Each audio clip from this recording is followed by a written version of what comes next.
Hello mga kaibigan, maligayang pagdating sa aking channel. Ngayon ay magbabahagi ako ng bagong video para sa iyo. Ang mga kamangha-manghang balita ay nagmula kay Özge Yağız Gökberk Demirci. Ang sikat na aktres na si Özge Yağız ay nagbahagi ng mga magagandang larawan sa Zara sa Dubai. Ang matagumpay na aktres na si Özge Yağız ay nakatanggap ng mga likes pagkatapos ng mga likes sa kanyang mga post sa social media. Ang katotohanang nagbakasyon ang sikat na aktres at ang mga paratang na nakipaghiwalay siya kay Gökberk Demirci kamakailan ay ikinatuwa ng lahat.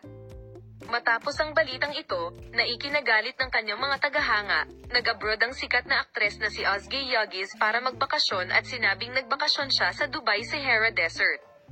Minamahal na mga manonood, sinabi ni Özge Yağız at Gökberk Demirci na binigyan nila ng isa pang pagkakataon ang kanilang relasyon at ang pagbabahagi ni Özge Yağız ng kanyang halaga para kay Gökberk Demirci ay lubos na pinahahalagahan.